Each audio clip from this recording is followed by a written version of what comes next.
Hey everyone, it's Aaron from iHazgamezz. Now, I want to take you back in time for a few minutes here. Back to when we all thought graphics couldn't get any better, controllers still had cables, not everything needed multiplayer, and games made you think. While we're here, I'm going to talk about my favorite game on the original Xbox, Thief: Deadly Shadows. Now, the newest installment of the Thief series is out, and I thought this would be a great opportunity to talk about this lesser-known artifact released in 2004 on PC and the first Xbox. Deadly Shadows is part of the Thief series, where stealth and staying hidden is key. You take the role of legendary master thief Garrett in a fantasy world whose time period lies somewhere between the Middle Ages and the Victorian era, and can be played in both third and first-person viewpoints.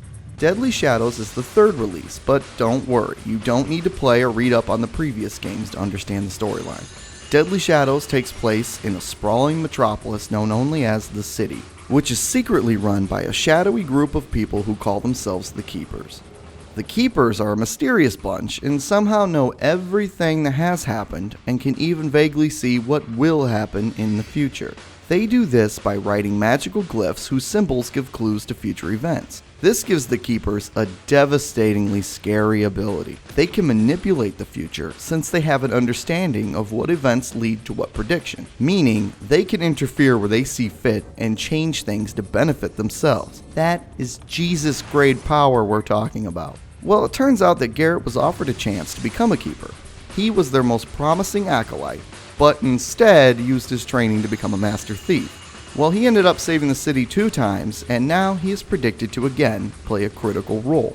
What makes this game so interesting and appealing is that Garrett's not a hero. He is reluctant to help anyone unless there's something in it for him. This character choice takes a break from the typical selfless martyr hero guy who does whatever it takes to save the city. Garrett doesn't give a crap about anyone but himself and wants to be left alone to his trade and fuel the underground black market. When you first explore the city, you're told that the pedestrians don't care if they see you, but the city watch will chase and attempt to capture you.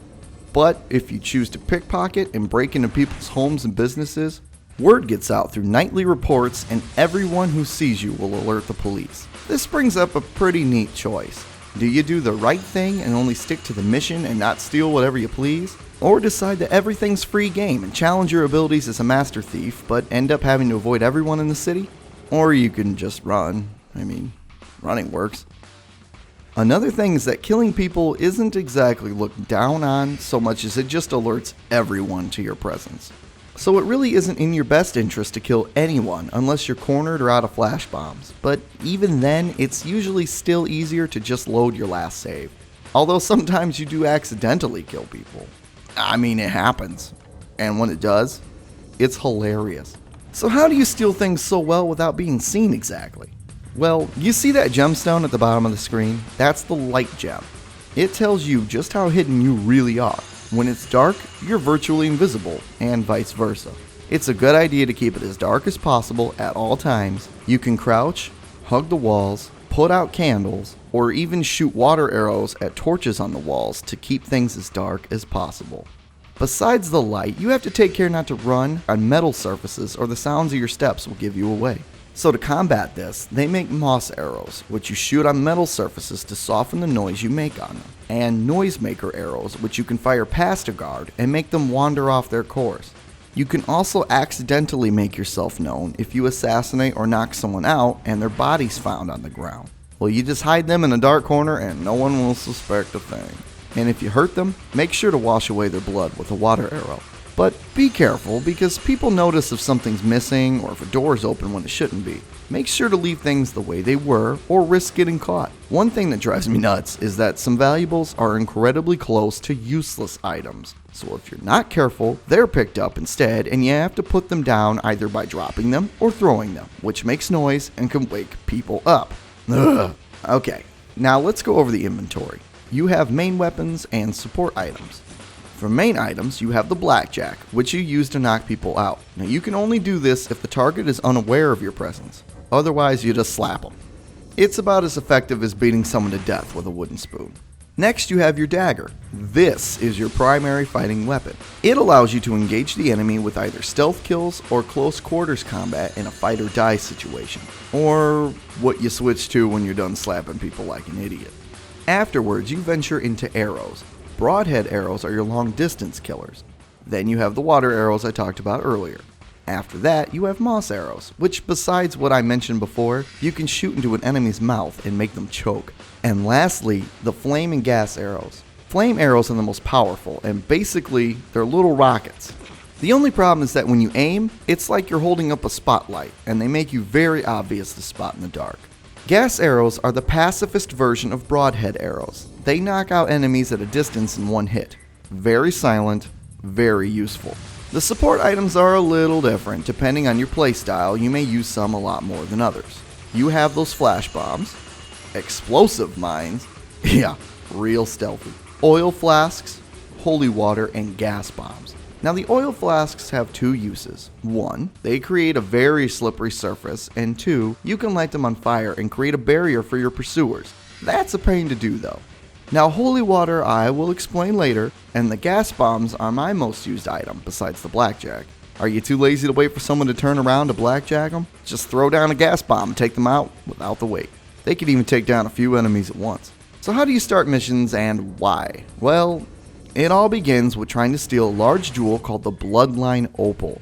After trying to sell it, you find out that the people who want it for themselves are after you. All this generates a lot of attention from the Keepers. Then the Keepers recruit Garrett to steal two artifacts, the Builder's Chalice and the Jacknall's Paw. In exchange, they give Garrett access to the Keeper's prophecies. So these become their own missions that you can do in any order. Stealing the Builder's Chalice requires you to infiltrate a church built like a fortress, whose residents speak in almost nothing but scripture. They carry big sledgehammers and call themselves, get this, the Hammerites. They worship a deity called the Builder and embrace the concept of technology and construction. Turns out tonight is a special night, and the chalice is locked away deep in the Builder's factory. To unlock this, you need the holy symbol, which is secured within the chambers of a high priest. Well, you find a note that tells you that the high priest's waiting to hear someone ring the bell to receive a blessing from this man, and ringing it will make him leave his room, leaving the holy symbol ripe for the picking. Take it to the factory, grab the chalice, and get the hell out. The Jacknall's Paw is in the possession of a group called the Pagans, who have taken residence in some rundown ruins. These guys have the most annoying way of talking, adding little S's or ers to the end of everything. There you bees. I bees kill you now. Don't run off when there's fighting to do. It drives me nuts. So instead of technology, the Pagans rely on magic and the powers of nature. This is where the game takes a turn. See, so far you've been dealing with people, and then completely out of nowhere, this big flippin' moss monster man is stalking the sewers. Seriously, a monster. This is the moment when you realize anything can happen in this game. And while stalking the streets and eavesdropping on the Keepers, there are talks of a ghost ship that rolled into pier and is full of the undead. That's right, it has zombies. These things are freaky. They don't die unless you use holy water, fire arrows, or oddly enough, flash bombs. I don't know how that works, but whatever. There's also another race of humanoids called the Kershak. These fish men dwell underground and have creepy gurgling voices. There's actually one locked in the jail in the city and begs for you to release it. I'm not sure what the point is, but it sure is interesting to see. There are also giant rats. Giant rats. Great. And the giant rats and the Kershak hate each other.